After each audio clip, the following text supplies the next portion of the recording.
Hi again, my name is Jamie Armstrong and welcome back to our videocast 3 when we're looking at recognising and removing blocks, assumptions that may be inhibiting us from achieving what we want to achieve.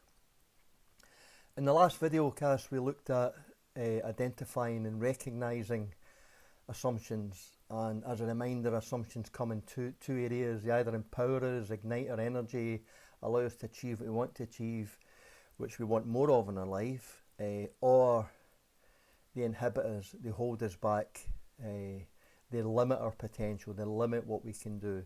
And these are the ones we want to recognise whether they're true or untrue, and if they're untrue we want to get them out of our lives and replace them with the empowering assumptions to allow us to take the step forwards and leap that canyon one step at a time. So how do we tell the difference between a true and an untrue assumption?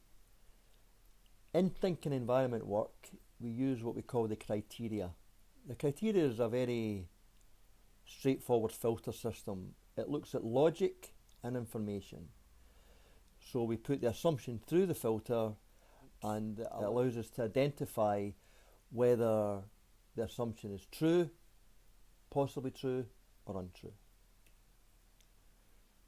So let's look at the elephant. We've already identified what the elephant might be assuming. There is no way that I can pull that stick out of the ground and run free.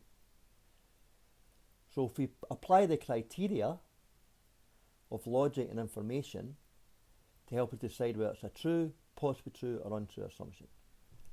So let's look at logic.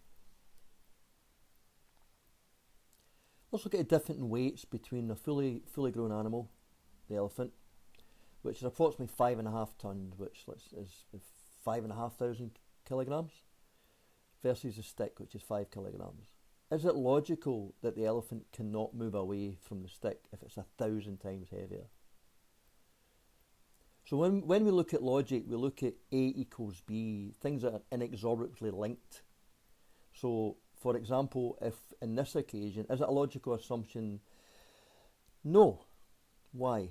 Because if you look at Newton's first and second laws of motion, for example, in the first law, an object will remain at rest unless it's acted upon by an external force. So what that means is if the elephant just stands still and doesn't do anything, then it won't pull away from the stick. But if you apply the second law, which is force equals mass times acceleration, if the elephant decides just to pull away a bit quicker, it will absolutely rip that stick out of the ground. So if you look at the assumption the elephant's making, there's no way, then it's not logical. So we've looked at logic, now let's look at information. Information is the evidence that you gather, and this is where you have to be objective. It's very easy to subjectively look at things with emotions and where you are, but if you objectively look at the information, think about it like a court of law. You've got for and against, you've got the prosecution and you've got the defence. You want to be looking at both sides. But if the elephant hasn't tried to move away since it was a baby elephant, since it was this size, it has no evidence that it can, because it hasn't tried moving away since it was a baby elephant. So therefore the only evidence and information that elephant has is based on it's not been able to move away. If I look at my goal, which, just to remind us, is I want to use technology to add value to my coaching, my limiting assumption is there's no way I can learn to use technology to add value to my coaching. So let's put that through the criteria, let's put that through the filter. Is it logical that there's no way I can learn? Well, no, it's not logical. Everybody can learn. I can learn what speed I learn at, doesn't matter, but there's no way I can learn to use technology is not a logical argument. It's not fact that I cannot learn. It's not proven that I can't learn. Therefore, that part of it is not logical. Let's look at information. Have I ever tried to use technology before? No, I haven't. Have people with no experience with technology learned how to use it? Of course they have. So again, if I look at for and against, and I look at it objectively, then my assumption of there's no way I can learn to use technology to add value to my coaching is an untrue assumption. It's not logical, and the information that I have doesn't back it up. I like to use one of the things I like to use here is a thing called the thinker and the prover. Whatever the thinker thinks, the prover will prove. So, for example, if you think you can't do something, then you will look for evidence to prove that you can't do that. Equally, if you think you can do something, you will look for evidence to prove that you can do that.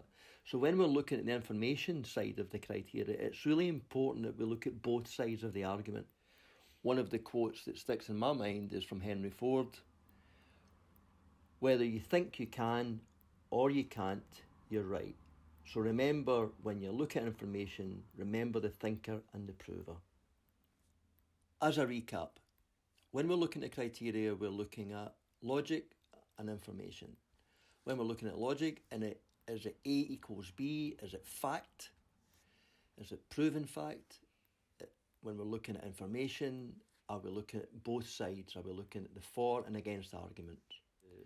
So let's remind ourselves of the assumptions that both myself and Elephant are making.